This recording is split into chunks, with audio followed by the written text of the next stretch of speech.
Tercer programa, ¿quién nos lo iba a decir? No íbamos a llegar. Lo queríamos perder.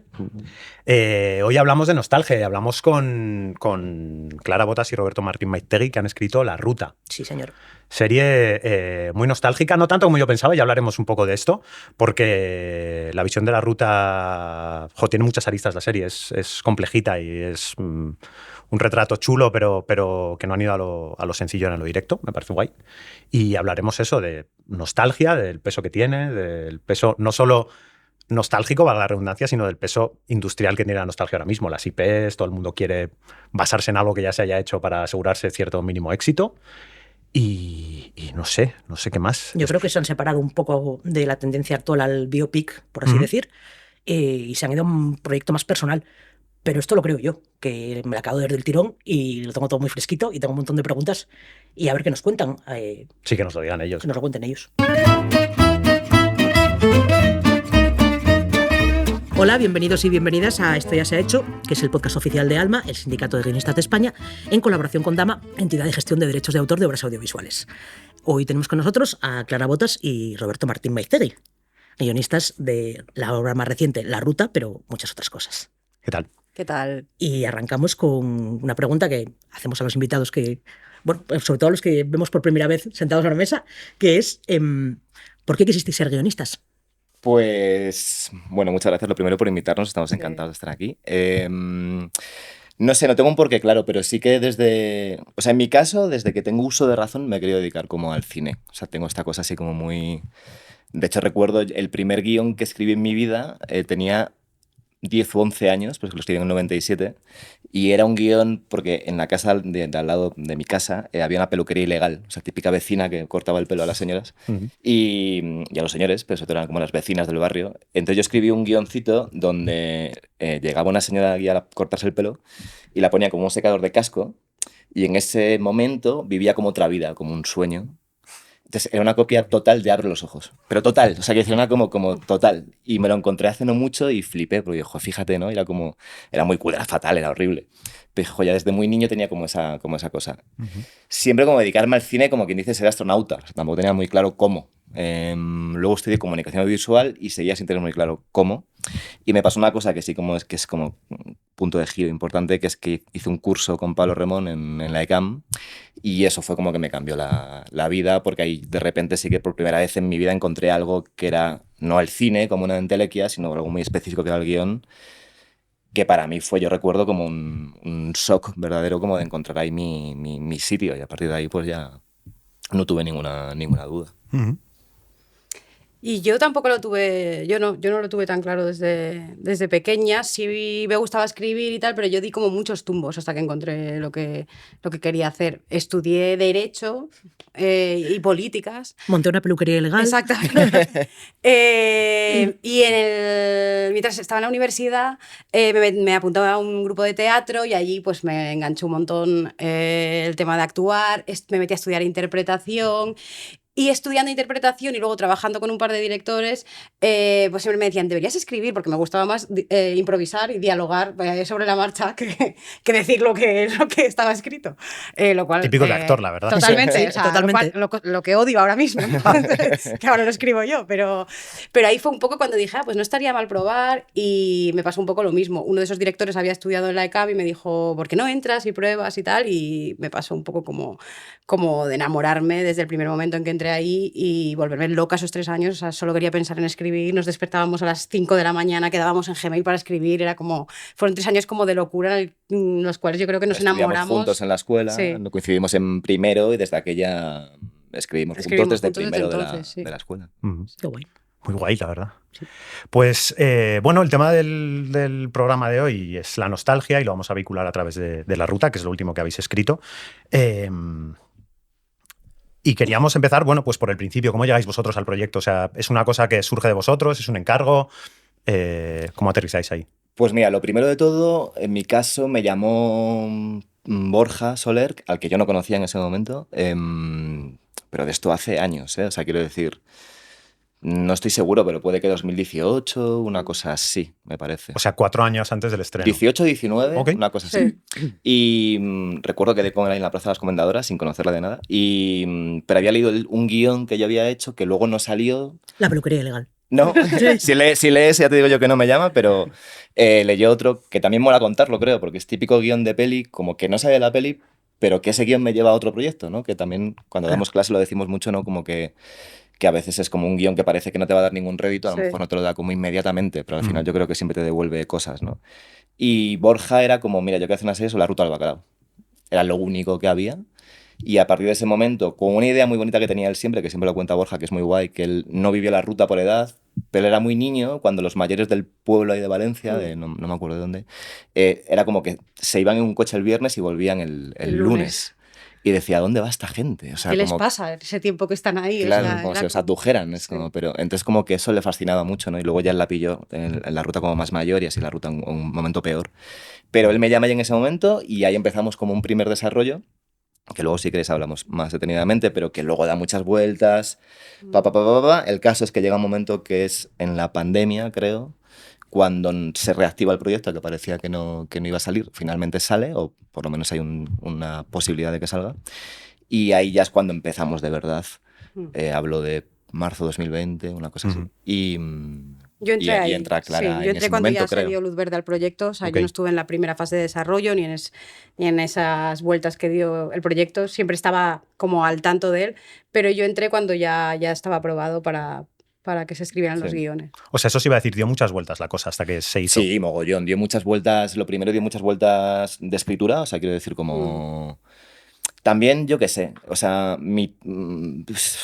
todo lo que hemos escrito ha dado muchas vueltas por nosotros mismos, o sea, somos un poco obsesivos. Y, por ejemplo, la segunda temporada que estamos ahora también está dando muchísimas vueltas, muchísimas. Y vamos, volvemos, cambiamos. Os pasa, esto ya se ha hecho, pero nuestra vida se podría llamar por aquí ya hemos pasado, que es otra frase muy de guión, ¿no? Como, pero si esto, hostia, si hace 3 meses esto era lo que no veíamos y así que lo vemos. Y luego dio muchas vueltas físicas, porque fue como a diferentes plataformas, no salía, de repente parecía que sí, pero no. Bueno, pues todo este proceso, también en ese momento, claro, no habíamos hecho prácticamente nada, Casi o nada ninguno. por lo menos con cierta repercusión, casi ninguno de los que estábamos ahí.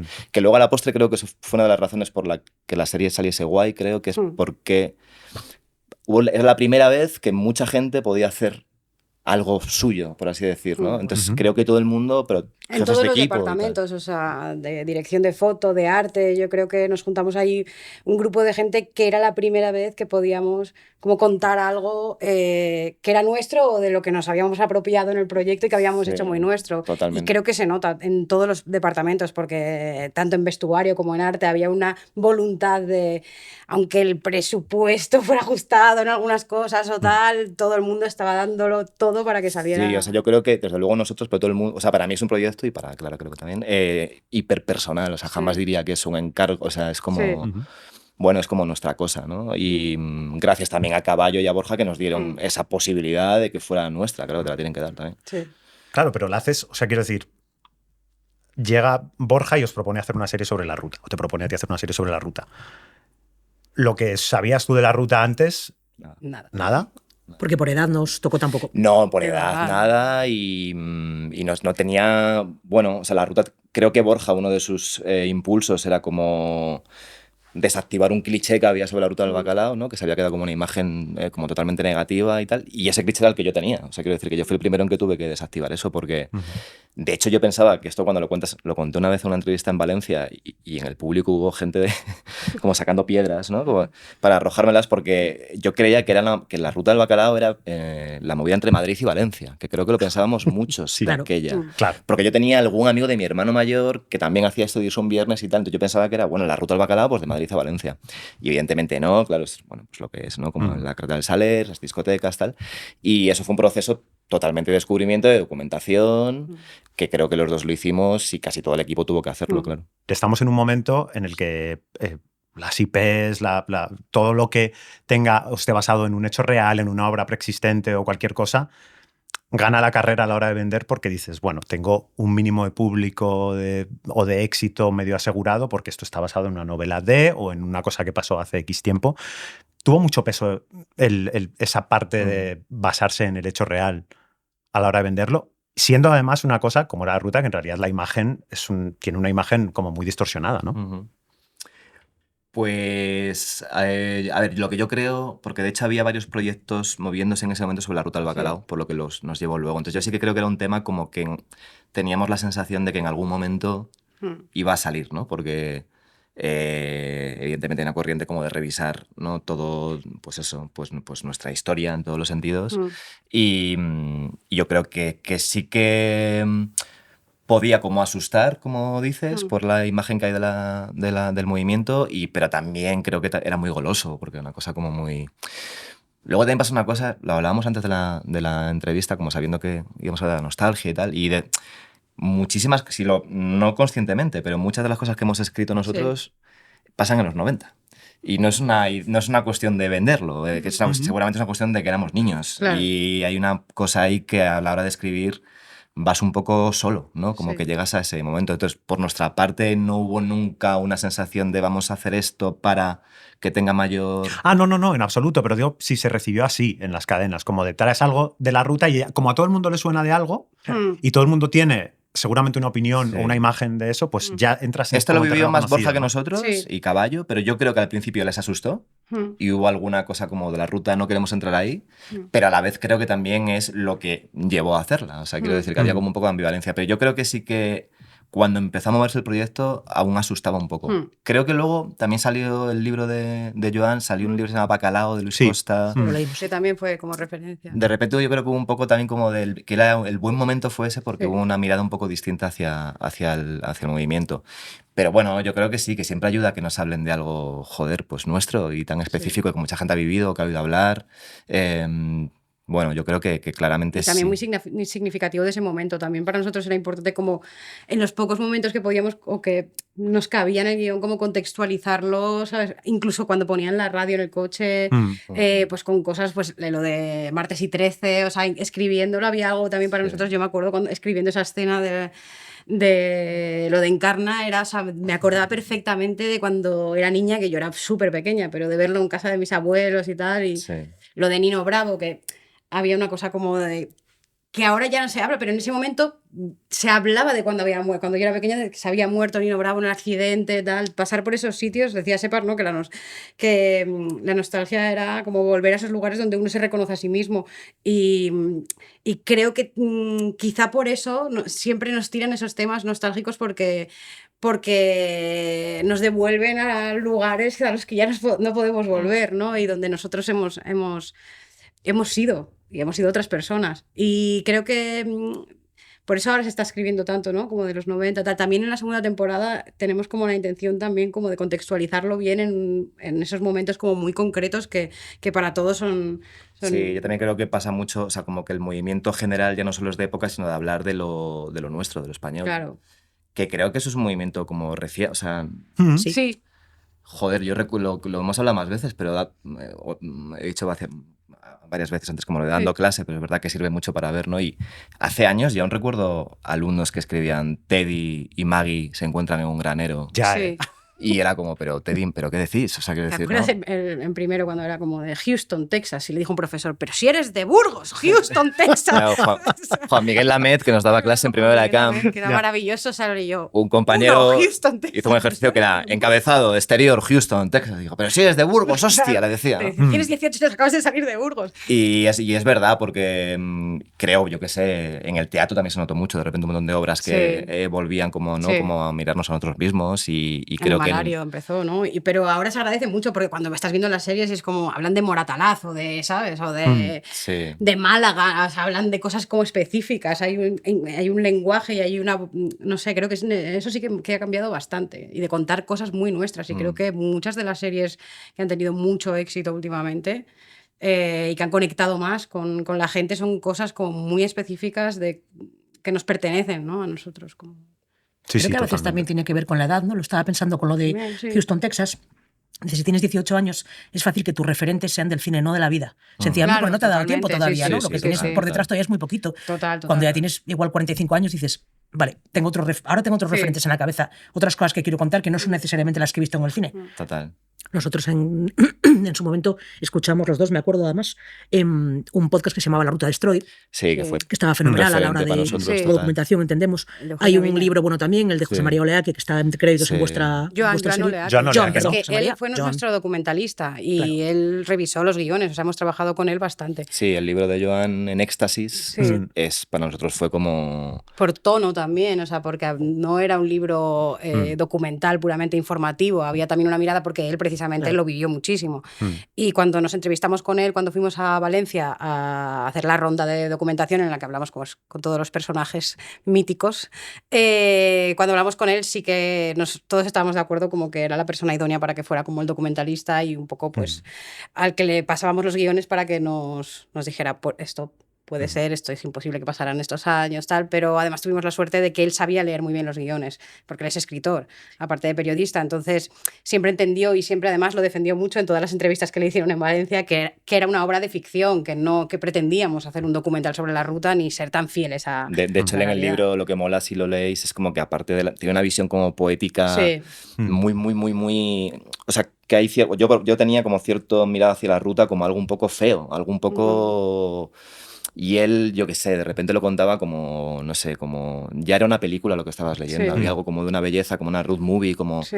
esas noches que de tono casi nos ayudó, por supuesto, de la documentación más pura de tal discoteca, no sé qué año, pero el tono que tenía ese libro nos Sí. sirvió muchísimo. Que era muy nostálgico. O sea, Sí, de hecho nosotros lo leímos enlazando el con libro. el tema Sí. de hoy porque, O sea, nosotros leímos el libro y una cosa que nos flipó fue el prólogo que hace Kiko Amat. hombre, claro. O sea, cuando Qué lees el bueno, prólogo de Kiko espectacular. Amat dices, si acaba el libro aquí, Total. digo, Ya la está. esencia de la ruta y de lo que Total. era esto, o sea, esta cosa de No, el salíamos prólogo- para evitar el... Parecernos a ¿Viste el nuestros partido de padres? ayer? Para evitar parecernos a nosotros. Es maravilloso. Eso lo queríamos fue- meter en la serie como fuera esa frase. De hecho, eso fue, yo creo, esa frase estuvo como Sí. en todos los dosieres. En todo, sí. Claro.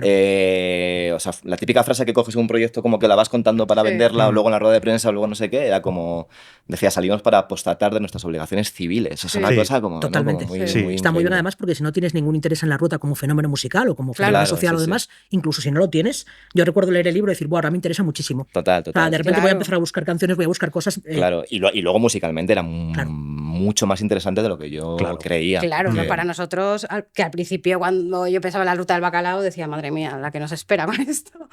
Todo lo contrario, de hecho la música fue fundamental también en el proceso de escritura. Nosotros escribíamos con los temas de la ruta, o sea, y en los guiones están muchas de las canciones que suenan, o sea, nosotros mismos elegíamos esas canciones que queríamos adecuadas para determinados momentos, nos acompañó mucho la música. Sí, fundamental. Ya tenemos ahí nuestra lista de Spotify para Sí. escribir, que era para meternos en el tono de la escritura. Bueno, yo qué sé, como esa cosa de ponerte en el sitio para ponerte a escribir. Las propias canciones de la serie pues nos venían muy bien. Y de hecho en la serie se ve, además, quiero decir, hay momentos que tienen sentido solo por la canción que los acompaña. Claro. O sea, sin esa canción, o sea, serían de otra manera. O sea, pienso en el final no sé si es el capítulo 3, con una canción de Peter Murphy, Sí, la de sí, Strange Kind of así Love, es, que es sí, como... sí. Es maravillosa. Que es muy guay ese momento de, Sí. vale, esto resume la esencia de eso. Y otro momento de conversación con dos protagonistas que hablan de Susan de Banshees y de qué color es esta Sí, canción sí, y tal. sí, Digo, sí. solo puede estar la canción en el guión, no puede llegar después. Sí. de ninguna Total, manera. sí. Y lo que decía Sara de lo que te pasó leyendo el libro es un poco lo que nos pasó a nosotros y lo que tuvimos que hacer, que era encontrar como el anclaje emocional para poder trabajar como nosotros ese tema desde algo que nos implicara y que nos importara de alguna manera. Y creo que ahí el tema también de la nostalgia, de la juventud perdida, del grupo de amigos y también de los dos hermanos, fueron como los elementos así que más nos hicieron como Total. anclarnos a- Bueno, es como encontrar siempre, ¿no? la puerta por la que entrar tú al guión, Claro. ¿no? Porque la ruta del bacalao, o sea, para Borja, lo que hablamos, eliminar ese cliché era muy importante. Para Sí. mí no tanto. Claro. Para mí no tanto. Claro. O sea, quiero decir, no tanto para estar un año sufriendo, dejándome todo lo que tengo en la escritura. Entonces, ahora, los dos hermanos sí son importantes para mí. Lo que dice Clara, ¿no? Como pensar en eso sí, ir encontrando como lo que a ti te apela Sí. para que esa cosa de hacerlo personal, claro, no es tan fácil como decirlo, sino es encontrar como la manera de que tú estés ahí dentro, ¿no? Claro, es que eso se iba a preguntar también, porque hablamos de nostalgia, pero en realidad vosotros no tenéis nostalgia como tal de la ruta. Eso es una cosa No. más de Borja, entiendo. Y la nostalgia la vehiculáis vosotros a través de, entiendo, las reacciones de los personajes, más que el entorno en sí, porque muchas veces lo que les ocurre a ellos podría ocurrir ahí o podría ocurrir en otro lugar. Entonces creo que, o por lo menos la sensación que tenía viéndola era, la nostalgia está igual en que hay muchos temas personales aquí en los conflictos de estos Sí. personajes, más que en la ruta en sí misma, si era Spook, era Chocolate o era lo Sí. que fuera. Sí, Totalmente. Y aún así, también conseguimos engancharnos a la nostalgia de ellos, porque No, llega un momento que total. llega un momento en que, bueno, nos metíamos en YouTube a ver sesiones de aquella época de música y los comentarios eran tan heavies, o sea, era una Brutales. emoción, una pasión con la que hablaban de lo que le habían vivido ahí, que te lo contagiaba inmediatamente. O sea, es que yo escribí una escena de Spooky y decía, bueno, es que esto era o sea, es que no ha habido una cosa más grande, ¿sabes? Claro. En este país que la Además puta era muy del guay, bacalao, porque ¿sabes? imaginaos como típica sesión, como... Molaba más con las machaconas, como Sí, pum, claro, pum, que pum, era y la como, peña era como, estoy Yo llorando estoy llorando ahora no puedo parar de mismo, llorar. tal. Entonces Un era- cura, que el personaje del cura nace de un comentario en internet Ah, del ok, padre guay. Miguel, creo que era, ¿no? Sí, Que no me decía la que me metí yo ahí y tal, y le ponían, pero usted es cura, ¿sabes? Y dice, Ahora sí, sí. pero ahora sí, pero... Claro. O sea, había cosas, y también hablando con ellos allí en Valencia, es que hablaban de ello de verdad, todavía, tantos años después. O sea, era una sensación muy heavy, como de una gente que durante 10 años ha vivido, como decíamos mucho, como les ha cogido un ovni, han estado 10 años tal, y les han soltado. Sí. Con lo que eso conlleva también cuando te sueltan, claro, que es como, Mm. hostia. Pero eso nos pasa a todos, creo, en nuestra vida con otras cosas. Si no es la Sí. ruta, es otra cosa. Pero como que esos 10 años que cuenta la serie, de los 20 a los 30 más o menos, Sí. creo que todos podemos sentir esa cosa de hostia, ¿no? Que ahora mismo te parece casi como un sueño. De ahí también la decisión de ir hacia atrás, ¿no? En la serie, que decíamos a veces así como eslogan un poco cutre, pero era esto de una serie recordada. Sí. Porque cuando hablabas, o sea, es una serie sobre la ruta, pero hecha en el presente. Entonces, lo que mola mucho también es ver cómo la recuerdan ellos, cómo recuerdan ellos todo ese momento. Ujú. Esta era una pregunta que teníamos clarísimo que queríamos haceros porque para mí, no, supongo que no solo para mí, o espero que no solo para mí, cuando te pones a escribir una serie sobre una época pasada, que evidentemente vives como seguramente más luminosa o más especial para ti, no tanto porque lo fuera como porque tú tenías 20 años y el mundo era tuyo, ¿no? O Claro. empezabas a verlo, ¿no? Parece que si esa ruta evoluciona hasta degenerar, como de hecho ocurrió con la ruta real, ¿no? A todos los niveles, musical, cultural, social y demás, hasta llegar al cliché, como dices, Sí. parece que lo intuitivo sería arrancamos con esto y llegamos hasta el punto en el que esta gente está, bueno, pues, muy lejos de esos jóvenes que eran y con los sueños bien cumplidos, bien rotos, bien en otra parte, ¿no? Y todo el rato viéndola era como, cuando la acabe, me la voy a poner al revés. Sí, nos lo han dicho mucho, claro. Sí, ¿no? Sí. O sea, Sí, también me parece total. fácil venderle, por ejemplo, a la productora o a la cadena que tu espectador va a tener que tener un poco de paciencia, porque Sí. lo que ve en el capítulo 1 volverá a ello, de acuerdo, al Total. final de la serie, pero hasta entonces vas a ver cómo llegaron estas personas aquí, ¿vale? Pero no es... Dos personas con dos chalecos explosivos están corriendo por mitad de la Gran Vía perseguidos Total. por un pollo gigante. ¿Qué hay si dices Total. cómo han llegado a esta situación? Son gente en una discoteca hablando, tomando Sí. copas, con sus planes. No hay nada tan urgente que te haga decir, buah, tengo que ver cómo llegaron aquí, ¿no? Es difícil. Sí, ¿no? Es totalmente. difícil. Y nosotros como guionistas también tuvimos que trabajarlo mucho porque al principio era como nos leíamos el piloto, ¿no? Yo era como, esto es imposible de hacer porque están hablando de un elefante, pero es que ¿qué le importa el elefante, ¿sabes? Pero el ejercicio era un poco hicimos un ejercicio de fe en que en que la gente tuviera paciencia y que hubiera algo ahí, un misterio, que creo que también está en el tono de la serie, ¿no? Que sí que hiciera que la gente quisiera ver qué le había pasado a esta gente, ¿no? Sí, es como... O sea, lo que decimos siempre, que es que el espectador, evidentemente, lo que tenemos que conseguir es que el espectador esté haciendo preguntas cuando la ve. Entonces, la pregunta de qué va a pasar No estaba. en nuestra serie Estaba era qué ha pasado, claro. Luego en el capítulo sí puede estar, porque el cine siempre es tiempo presente. O sea, quiero decir, por mucho que vaya hacia atrás, te pones un capítulo y ahí vas. Claro. De hecho, hay 1000 pelis construidas con flashbacks que, bueno, estás ahí y ya está, estás en la escena con ellos. Pero hay otras preguntas que eran más importantes, que era ¿qué ha pasado? ¿Por qué no se habla esta madre con esta hija? Entonces, esas preguntas eran las que nosotros teníamos que cultivar más, porque la de qué va a pasar la teníamos un poquito más jodida. Corriendo el peligro, además, de que todas esas preguntas luego no tuvieran como unas respuestas muy claras o muy facilonas o muy simples, porque al final la vida no es así. Es decir, tú puedes ver que el personaje de Sento y Nuria no están juntos en el capítulo 1 y tener la tentación de que en el capítulo 5 pues él le puso los cuernos o ¿no? Pero la vida muchas veces no es así, es decir, pues lo dejamos, pues ¿por qué lo dejamos? Y cuando lo recuerdas más, muchas veces dices, no me acuerdo por qué lo dejamos. Sí, era como una... O sea, lo que Ni quién lo dejó a veces, ¿no? Como de, no sé, los dos. hicimos mucho, o sea, como que había que esquivar la tentación de simplificar. Sí. O sea, es una serie que se presta al pony. Claro. Porque tú puedes decir, bueno, este es así porque en el 6 le pasó esto. Entonces, en cierta manera sí, en cierta no, porque la vida no es así. Claro. O sea, que es como un poco más confusa. Eso fue bonito. Sí, también, claro, la movida de hacerlo así, creo que los personajes van ganando muchas capas, porque de repente donde tienes que excavar es en el personaje, porque como para adelante no puedes ir con una gran pregunta que te sostenga. Entonces sí que era, yo qué sé, por ejemplo, ahí sí, no sé, estos son spoilers, no sé si, pero bueno. Es verdad, no hemos avisado de que cuando traigamos invitadas a hablar de sus series o sus proyectos, algún mínimo spoiler inevitablemente ocurrirá. Vamos a intentar no destripar lo gordo, bueno, ¿vale? yo qué sé. Pero Sí. perdón, no hemos avisado, que igual nos hemos metido en harina sin avisar de nuevo, que esta serie está escrita, rodada y presentada, digamos, al revés cronológicamente, ¿vale? Claro, porque no sé si claro. ha quedado claro que Total, en el capítulo 1 total. estos personajes ya han alcanzado un punto, digamos, de madurez, de edad y de circunstancias, y la serie va reconstruyendo cómo han llegado hasta allí, hasta el capítulo 8. Exacto. Dicho lo cual, perdón, ibas a decir algo. No, nada, pues el personaje de Tony con él es un poco complicado contarlo así sin spoiler, pero Sí. bueno, por entrar así un poco como en enjundia, ¿no? Que la trama de ella es como que tiene una cosa, un secreto familiar, ¿no? Y que todo apunta a que ella de alguna manera es víctima de que sus padres no le permitieron, ¿no? Cuando era más joven, ciertas cosas.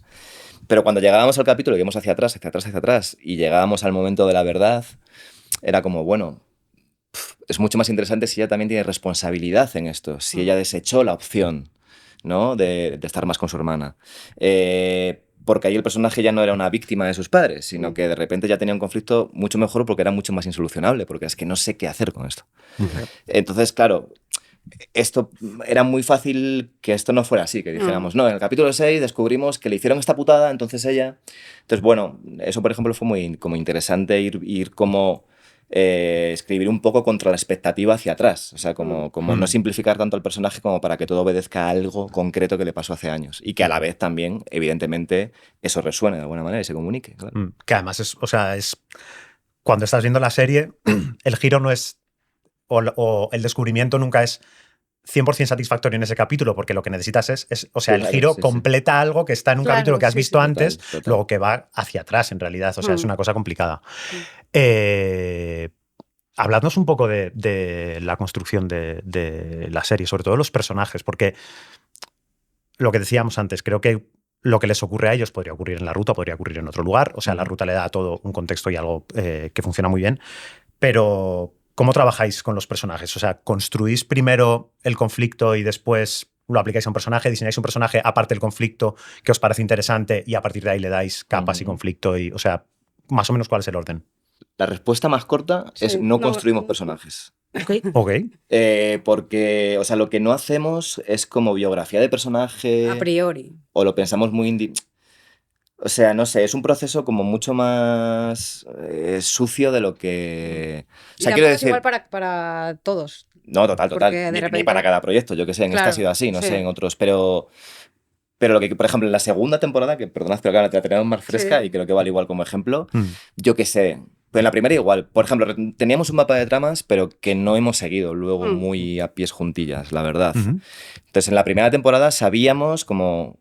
Escribimos un mapa de tramas que además está escrito de puta madre. No, lo digo porque nos ha ido mucho Silvia Reos de Tejada, que también estamos aquí los dos, y Silvia, que es una escritora fantástica y una guionista fantástica. Coincido en la de escritora, porque también ella creo que viene de la novela, entonces creo que la serie tiene mucho de literario también en la estructura, como, ¿no? Es como una serie grande, como con diferentes puntos de vista. Tal. Y se hizo un mapa de tramas guay, pero que los giros de cada capítulo, la trama de cada capítulo, luego de eso no quedó prácticamente nada. Teníamos... Perdón, ¿por vosotros o por revisión de plataforma? No, por nosotros. Sí. Como que luego al meternos en cada capítulo y también cambiaron los personajes, ¿no? O sea... Sí, o sea que fue un proceso muy loco en ese sentido, porque teníamos, pues sí, sabíamos que a la mitad de la serie... había el evento trágico que Lucas moría, ¿no? No sé, se sabe en el primer capítulo. Se ha contado, bueno, se ha hecho el spoiler alert, está todo bien. Se sabe en el primer capítulo. Por ejemplo, eso decíamos, hostia, de puta madre, porque en el 5 resucita, que eso nos parecía como una cosa mala, ¿no? Que como... no se veía mucho, ¿no? Ves muchos personajes morir, pero resucitar no tanto. Claro, era como, está qué guay, ¿no? De repente esto. Y sabíamos que el último capítulo era la primera vez que iban a Barraca y que hay no sé qué, ¿no? Pero no teníamos mucho más. Entonces cada capítulo era un poco volver otra vez a empezar, sabiendo un poco el punto que teníamos, pero Y con los personajes era un poco similar, en el sentido de que sí, obviamente, hicimos construcción. Claro que hablamos mucho de los personajes y también en la Ruta 1. Muchísimo, lo que más, claro. Sí, por supuesto. Y desde un punto de vista muy práctico, de que cada personaje contase como un ángulo de la ruta.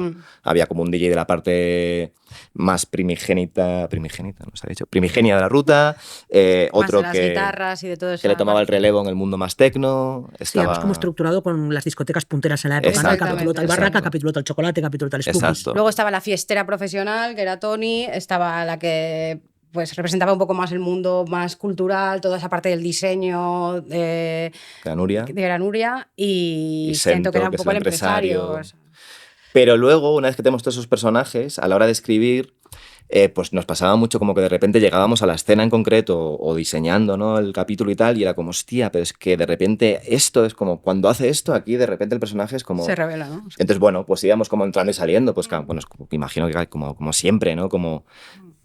Porque a veces hay una cosa como muy... Siempre comentamos una cosa así como un chascarrillo, que dando clase una vez hubo un alumno que me dijo una cosa muy divertida porque era como que el personaje tenía que estar escribiendo un guión y el personaje tenía que ir como muy rápido a un sitio, no me acuerdo, tenía como que llegar. Y cogía un autobús para ir. Y yo le decía, ¿pero por qué no coge el coche? Y dice, no, es que no tiene carné, porque en la biografía del personaje puse que no tiene carné. Claro. Pero fíjate, ¿no? Y era como, hostia, ¿no? Y yo, ceñirse a lo escrito. Claro, pide mármol. Es mapa de trama está en mármol. Es muy extremo, pero a veces pasa un poco, creo. Que si lo tienes como, muy... No, es que no puede hacer esto, pero claro que puede hacer lo que queramos, ¿sabes? Claro. Baila para mi personaje, yo te he creado. Claro. Exacto. Es mi marioneta. Hablamos muchísimo de personajes, dedicamos muchísimo tiempo, pero a la hora de la verdad, una vez que tenemos eso, también la propia escritura nos iba cambiando los personajes. Y luego intentando también buscar muchas cosas, o sea, intentando no entrar muchísimo en psicologismos, como buscando muchas cosas externas, como la forma de hablar del personaje, a qué se dedica, pensando muchísimo en el actor.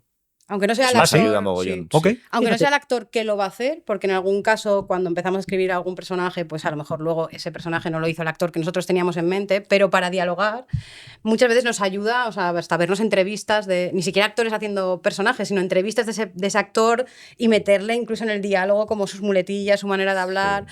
O sea, le estáis haciendo el trabajo al actor, en realidad. Es como, bueno, ¿y en qué registro lo quieres? No, tal cual tú aunque eres luego no sea ese en la personaje, vida. pero nos ayuda como a especificarlo, como ¿no? especificarlo. Y luego en este caso sí que nos pasó una cosa concreta que creo que fue importante, que cuando como el personaje de Lucas no aparece, o sea, no tiene tanto protagonismo hasta la mitad de la serie, llegamos con bastantes capítulos, o sea, llegamos a escribir el capítulo 5, ¿no? Con casting todavía... dudoso, sí. Dudoso. Y teníamos el personaje todavía un poco verde, o sea, no lo terminábamos de encontrar. También nos pasaba una cosa que era que llevábamos 4 capítulos con este grupo de amigos diciendo, es que era Lucas. Y luego tienes que estar a la altura. Claro, ¿no? Teníamos que escribirlo y era como, pero tío, ¿ahora qué hemos hecho? ¿Qué vamos a hacer ahora? Porque y escribíamos unas cosas que era como de, no sabéis lo que escribíamos. O sea, yo leía esas separatas. Era un personaje despreciable, porque era un tío que era guay. Que era no tan guay, o sea, y era tan David Bowie y tan tal, que era como esto, y le dábamos separatas a los chavales, a los actores en los castings, y yo decía, ¿pero qué van a hacer esto con esto? Y de repente pues llegó un actor, que es el que finalmente lo ha hecho, que es Guillem Barbosa, que es maravilloso, y hacía unas cosas en el casting, tenía una manera de hablar y un carisma y una cosa que casi que a él ya le dialogamos a partir de él. O sea, es que quedábamos, nos encontrábamos en sitios y tal, y le cogíamos como la forma de hablar, y se fue creando ese personaje un poco a partir de como esa particularidad que tenía él. Total. Que además nos ayuda mucho porque nos pasaba que encima el personaje de Lucas era alguien a quien Alex Moner, Marc, tenía que admirar y que tenía que tener como más carisma, que recuerdo que Belén Funes, una de las directoras de la serie, decía, ¿queréis encontrar un actor que tenga más carisma que Alex Moner? ¿Sabes? Como va a ser complicado. Y él, cuando hicieron un casting juntos, de repente como que le desubicaba completamente, o sea, estaba como Marc diciendo, pero ¿por dónde me va a salir ahora? Porque está mal de la cabeza. Entonces, en ese sentido, para el personaje de Lucas el proceso fue muy distinto. Sí. Total, o sea, es como que tenemos por supuesto una parte como hablan más teórica, más tal, pero que luego lo del actor, sobre todo lo que decía Clara antes, para especificar al personaje, puede ser un actor o puede ser tu tía, lo que sea siempre, sí. ¿Sabes? Pero como alguien, la forma de hablar en el caso de Marc, por ejemplo, sí que nosotros pensamos en Alex Moner desde el día 1 que empezamos a escribir. También habíamos visto justo La próxima piel, que ¿La próxima piel? La propia piel, ¿no? Sí. que nos flipó y de repente era como, hostia, nos sirvió muchísimo. Si luego no lo llega a hacer Alex, nos habría servido también, porque el personaje ya estaba especificado de alguna manera. Claro. Y hay otros personajes que no. De hecho, muchas veces el actor en el que pensamos es un actor, es como si piensas en Paul Newman, o sea, es un imposible. Claro. Pero te sirve para aterrizar el personaje. Ok. Y en el momento que ya tenemos los actores, pues mucho mejor. O sea, nosotros ojalá tuviésemos casting antes de escribir. Sí, casi, ahora lo echamos porque- de menos. En la segunda estamos como, a ver si empiezan ya con el casting y nos dan algo, ¿sabes? Porque nos sirve mucho para encarrilarlo, Sí. ¿sabéis? Para, por supuesto, eso, las cosas más del ángulo que nos va a contar o eso, Bueno, y por los supuesto. conflictos y todo eso. Y Claro, teníamos muy obvio. claro pues, la relación de los dos hermanos, esa relación de celos, ¿no? Lo que iba a pasar Sí. entre ellos y tal. Sí que estaba muy claro desde el principio. Y con Tony también creo que el personaje era muy claro porque sí que teníamos como muy definida el tipo de tía que era, ¿no? Pero bueno, por eso digo que no siempre para todos lo trabajamos de la misma manera. Sí, ¿Y el tono lo teníais también desde el principio? Quiero decir, porque el tono de la serie, volviendo un poquito a lo de la nostalgia, a mí personalmente me parece que no es nada nostálgico. Quiero decir, no echa de menos, o tú no notas que la serie eche de menos aquello, notas que ellos, los personajes, lo pueden echar de menos, pero en realidad es un tono que tiene mucha oscuridad. O sea, la serie es muy dramática, es oscura, metafórica y literalmente. Rompo una lanza por las personas de 50 años con presbicia. Ni vosotros, ni David Fincher, ni nadie pasa por mi casa con toda la serie completa sin que yo diga a ver cómo se sube la luz. O sea, lo que normalmente detestas, Sí. que es cuando la cadena que lo emite, la plataforma, le sube 2 puntos de luz y dices, Sí. uff, esto parece que está iluminado para operar, por Dios, bájaselo un poco. A mí me pasaba al revés. Digo también Sí. que sobre todo en el capítulo 1. A partir de ahí empecé a ver mejor. Claro, había una cosa intencionada Sí. y en la foto Sí. de Diego, que es muy guay, que era como buscar. De primeras desde guión también hay Borja, que también hacía el cuento con nosotros, muy, muy intencionada por su parte, que siempre decíamos como ir de la oscuridad a la luz, Sí. casi en todos los sentidos. Tanto a un nivel puramente físico de una serie que va iluminándose, como que también los personajes iban como, ¿no? Como yendo hacia la inocencia de alguna manera. Claro. Y se buscaba un poco eso. Lo de y sí, o sea, yo qué sé. También, ¿sabes qué pasa? Nos dábamos cuenta, creo, una peculiaridad de esto de escribir hacia atrás, es que, por ejemplo, vimos la película esta de François Ozon, que es 5x2, que esa también son como Eso hacia una atrás, pareja sí. que va hacia atrás. Ujú. Y, claro, mola mucho extremarlo, porque los dos polos, cuanto más lejos estén, mejor. Porque si no, o sea, creo que si vas para adelante, hasta es como... Bueno, que vas buscando una cosa siempre más matizada, más intermedia, pero si vas hacia atrás se va produciendo una cosa bonita, que es cuando tú más lejos llegas, el contraste, o sea, te pones el capítulo 1 de la ruta y el 8, y es muy salvaje. A nivel de foto... Y está todo el mundo en otro tono casi. Claro, o sea, es una otro cosa que no tono. tiene nada que ver. Los Sí, tiene sí, nada sí. que ver. colores, bueno, Eso o sea, es como otra película. Eso nos sí. gustaba mucho. Creo que si te quedas en un terreno un poquito más intermedio y el 1 y el 8, ni el 8 es tan luminoso ni el 1 es tan dramático, no tiene tanto sentido la propuesta. Que es una cosa que fuimos descubriendo mientras escribíamos la serie. Que De era hecho, como- cada capítulo, o sea, nosotros trabajábamos mucho como de, bueno, este capítulo va a tener este tono. Y con referencias más, pues eso, Sí. pues el capítulo, el 4 y el 5, que era como más lo del el accidente, los puntos de vista y tal, pues Sí, ahí miramos mucho todo lo de Guillermo Arriaga Sí. y, ¿no? Como estas... Antes que el diablo Antes que el sepa que has diablo sepa muerto, que has nos ayudó un muerto. montón Ajá. con los puntos de vista distintos. Ujú. Pero, por ejemplo, la referencia para el 1 que teníamos, bueno, la de luego, Oslo. era Oslo 31 de agosto, de Joaquin Mm. Trier, que es una película Ok. oscurísima. Claro. Y se llamaba para el 8, la referencia ya era un cine como... Bueno, quiero Más decir... Carla Simón, más verano. Bueno, claro, como que los colores de los dos capítulos fueran lo más distintos posible. Y eso nos provocó ningún tipo de conflicto con la cadena, que en general siempre tienden a evitar la oscuridad, por lo menos de saque, porque hacéis algo que es un poco contraintuitivo en el fondo, que es, vamos a hablar de una época que todo el mundo vende como oscura y chunga, pero que en el fondo fue mucho más luminosa, mucho más interesante y mucho más profunda de lo que parece, y empezáis con algo como todo el rato doloroso, oscuro y chungo. O sea, con la cadena siempre fue bien en ese sentido. Sí. Sí, nosotros la verdad es que con la cadena ha sido maravilloso la forma de currar, siempre hemos ido muy, muy, muy de la mano. Siempre me cuesta decir esto porque parece peloteo puro, entonces estaría deseando como contar Ya. otra cosa, pero la verdad es que no. Creo que siempre, de hecho, yo recuerdo, porque sí que dio muchas vueltas, si queréis luego lo comentamos, como el desarrollo primero y tal, pero cuando encontramos justo esto de la oscuridad a la luz, yo creo que fue una cosa que tanto a nosotros como a ellos lo vieron como muy claro. Sí que, por De hecho, el ejemplo... primer desarrollo que se descartó era mucho más luminoso, Mucho más. muchísimo más. O sea, era una cosa Total, como mucho más Ya tenía la juvenil, de propuesta, alguna manera. ya tenía la propuesta de empezar por el final y... No. No, eso llegó después de currar mucho. O sea, es como que llegó un momento que la historia Empujó la forma. empujó la forma, era como, hostia, vale, a lo mejor, como nos parecía a nosotros que la mejor forma de contarlo era eso, pero nunca fue una decisión a priori, sino que después de... O sea, eso ya fue como bastante... O sea, creo que fue el clic definitivo para decir, hostia, vale, tenemos la serie de esta manera. ¿Os Sí. costó de esa propuesta inicial, que no era esta estructura de atrás adelante, os costó desenamoraros de la primera propuesta? Quiero decir, porque siempre piensas, cuando ves algo, o a nosotros nos pasa, ves una peli, ves una serie, ves algo de ficción y dices, seguramente no es lo primero que se les ha ocurrido a estas personas, pero estaría más o menos cerca. Pero otras veces dices, o sea, en realidad cuando lo haces dices, o sea, de lo que nosotros pensamos inicialmente, Claro. a lo que ha sido esto, tenía nada que hemos ver. hecho un viaje salvaje en el que además creo que es sano, como guionista también, irte desenamorando de todo lo que haces, que es como, esto podría ser esto o podría ser otra cosa, pero tienes que estar un poco abierto a, sin sacrificar, creo que la esencia del asunto. Para nosotros es A todo, fundamental. ¿no? Hay una A frase por ahí cambiarlo de David Mamet que me gusta mucho, que dice algo así como, un guionista, un escritor es aquel que tira lo que otros guardan y que guarda lo que otros tiran. ¿Ok? Quiere decir algo Qué guay. así El como hay que tirar mucho. Nosotros tiramos, o sea, de verdad que por cada capítulo a lo mejor tenemos, Sí. no sé si el doble de escenas, pero puede ser. O sea, quiero decir, Ujú. como muchas posibilidades, como nos pasará a todos, imagino, muchas.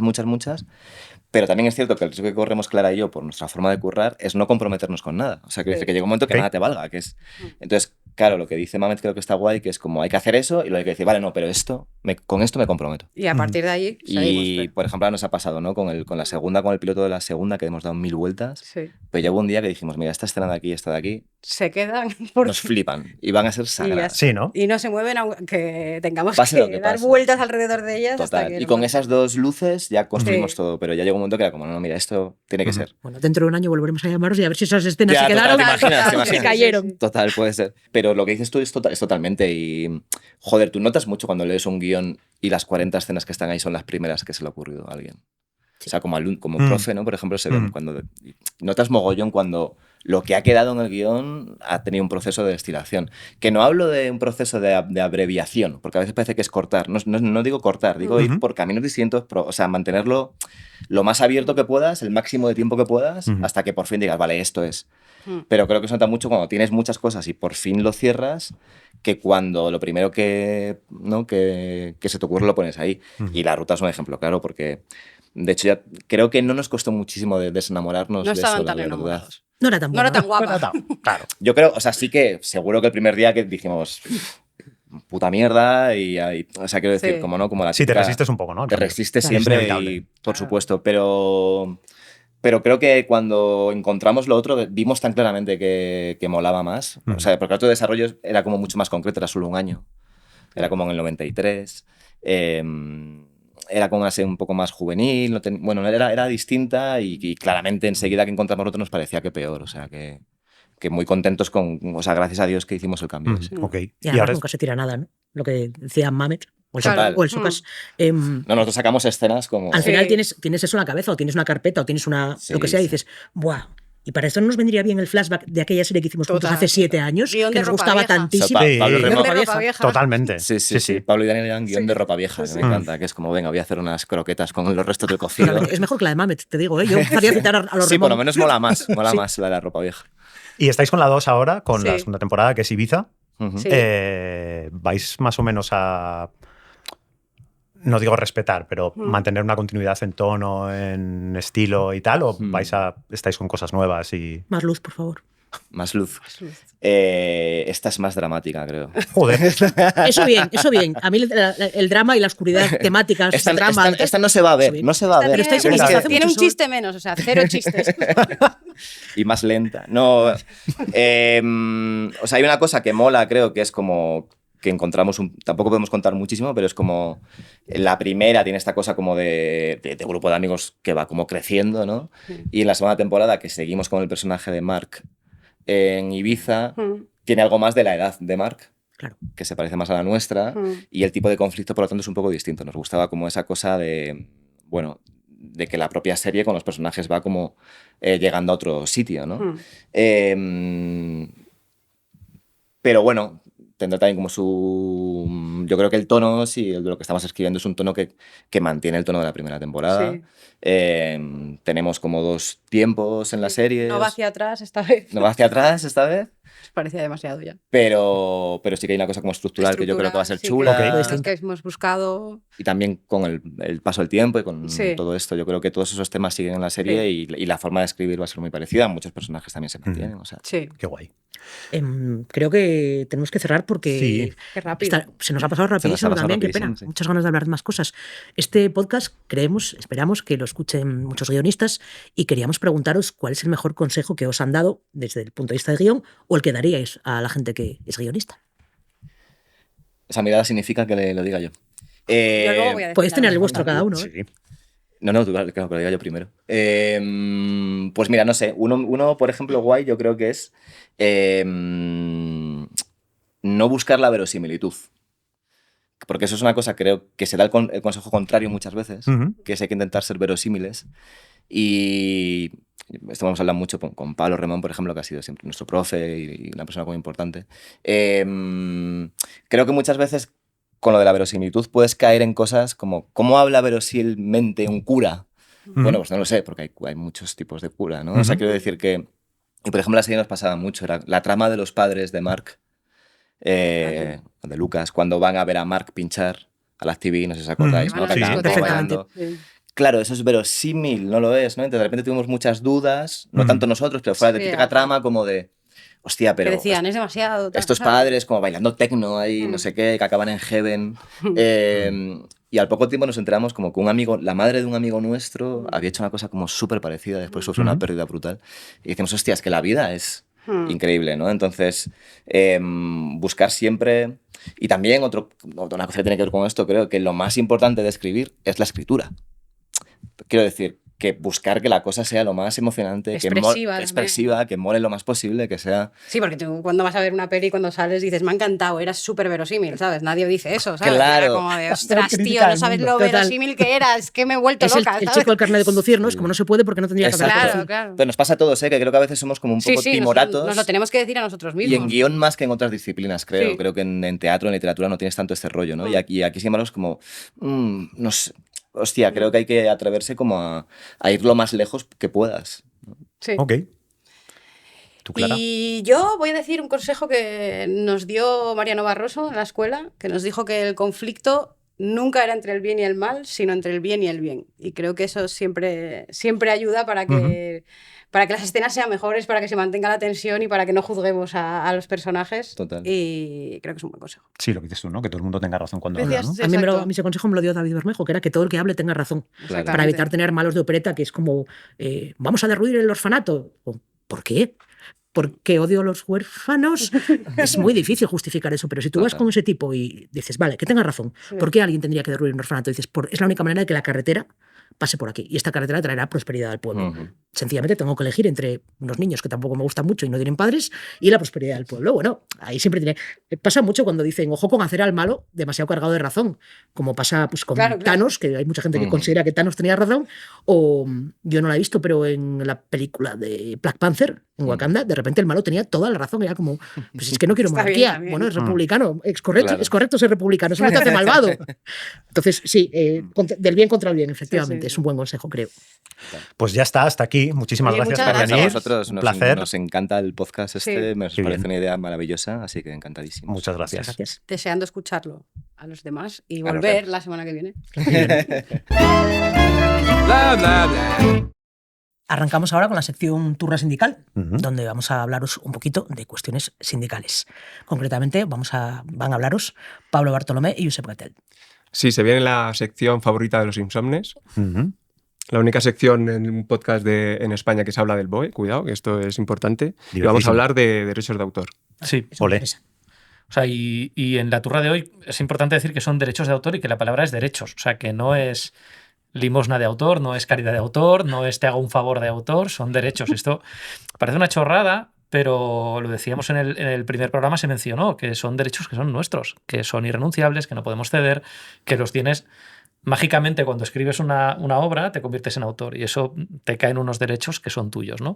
Es importante saber qué son esos derechos, que son nuestros y qué tipo de prácticas son buenas o no tan buenas y conviene saber al menos para que no te pille de nuevas y que no acabes perdiendo tu dinerito. Claro, y vamos a empezar por una cosa que es clara y sencilla, que los derechos de autor son Irrenunciables. Derechos. Vaya, la Principalmente primera. Perdón, son la primera derechos. suspensa. Por eso la turna sindical es tan Es importante. importante, ¿no? yo soy del sindicato. Derechos morales y patrimoniales y pertenecen a... Los autores. Es que es muy claro, es muy fácil, Sí, es muy sí. sencillo. Los derechos de autor es una cosa que parece muy complicada, pero en realidad es una cosa muy sencilla. Y la ley, voy a leer, la ley dice: el autor tiene derecho a una participación proporcional en los ingresos de la explotación de la obra. Y este derecho es general, imperativo e irrenunciable, como bien has dicho. ¿Ves? Hemos citado al BOE, lo hemos avisado. Tal cual, lo podéis buscar. Está en la descripción, pondremos el enlace al BOE, a la ley. Correcto. No, pero aparte del enlace al BOE, que lo Que no podemos pinchará a poner, nadie nunca, pero no, oye, todo bien. pero sí que vamos a dejar en el enlace de la descripción valga la redundancia, un enlace a una guía sobre derechos de autor que tenemos en Alma y sobre buenas prácticas de reparto de derechos de autor para que quien tenga la duda de, oye, somos 5 en un equipo, ¿cómo repartimos? Bueno, pues ahí tenemos una guía donde se puede acudir en caso de duda, conflicto, lo que queráis, para encontrar la manera de hacerlo de una forma justa. Que no es una guía obligatoria, es una guía de Es una recomendaciones para recomendación. hacerlo de manera justa y para hacer una distribución equitativa con todo el mundo, ¿no? Exacto. En función de Eso su es. participación. Ok. Eso es. Parece que todo es, como decíamos, muy sencillo, muy claro, pero es importante que lo recordemos y que se hable de esto en el podcast. ¿Por qué? Por ejemplo, porque te puedes encontrar una cláusula en tu contrato que te diga que tienes que renunciar a estos derechos de autor. Mal, eso es ilegal, esa cláusula es nula y es ilegal. Sí, o sea, te puedes encontrar una, por ejemplo, donde ya se establezca el reparto. Es decir, te puedes encontrar en un contrato, y esto lo sabemos porque este podcast es el podcast oficial del Sindicato de Guionistas Alma y nos llegan muchas dudas y muchas consultas, y a veces te encuentras cláusulas donde se establece cómo va a ser ese reparto de derechos de autor. Y eso en un contrato no puede estar, porque el reparto de derechos de autor, y esto es una cosa que es importante, es un pacto entre autores. No entre autores y productores, no entre autores y cadenas o plataformas, es un pacto entre autores y no se puede hacer a priori y no puede estar en un contrato. Es algo que haremos luego cuando la obra esté terminada y ya esté emitida y haya una versión final, ¿no? Y sepamos exactamente qué ha escrito cada uno y cada una y sepamos cómo repartirlo, no a priori. Y es que es muy importante todo esto porque, aunque parezca de perogrullo, de repente puedes encontrarte que llegue un productor o que llegue un director o que llegue incluso un compañero, que también los hay. Amiga, date cuenta, cuidado. Y que te diga cosas como, voy a leer, esta obra no genera derechos, no te preocupes. Mentira. Esto puede ocurrir, no tanto en la ficción, pero sí puede ocurrir en el mundo de los programas de entretenimiento, que hablaremos a posteriori.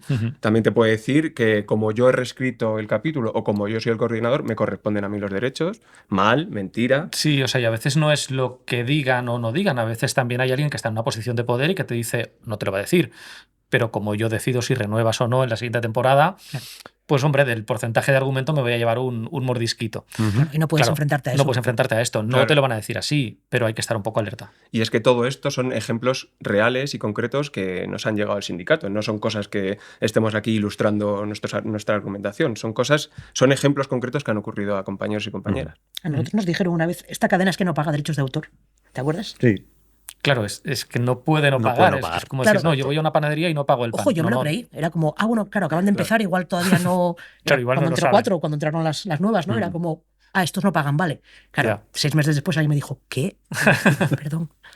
Bueno, ya lo hemos comentado en otros episodios, pero recordamos que tenéis una asesoría jurídica, todos afiliados y afiliadas a Alma, que os dejamos el enlace directamente en la descripción del vídeo, o si no en la página web, también podéis ir directamente a la asesoría jurídica.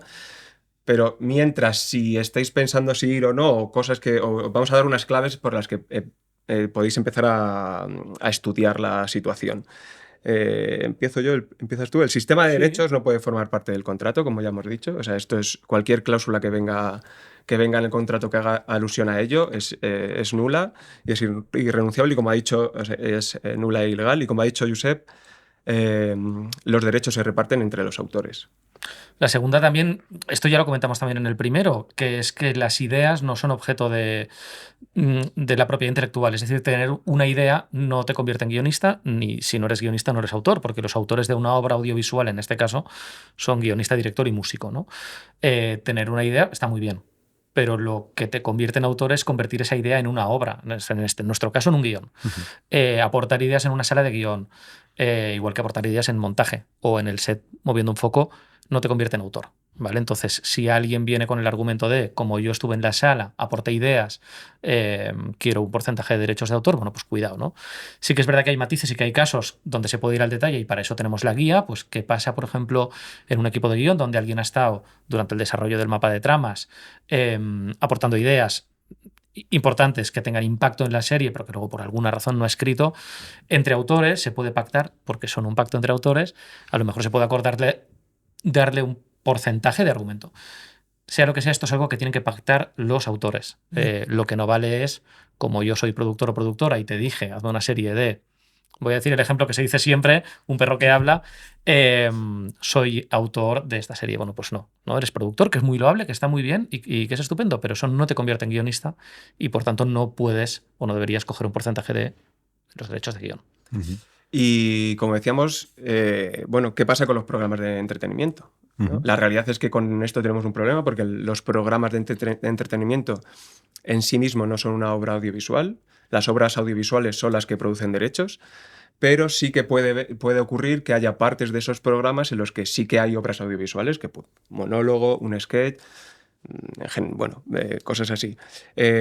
Claro, definir qué porcentaje hay que sacar de esa parte en concreto es una tarea un poco complicada, que las entidades de gestión pues están trabajando en ello. Nosotros también, por supuesto, estamos intentando buscar las maneras para facilitar esas fórmulas de poder que los compañeros y compañeras de entretenimiento cobren los derechos que se merecen.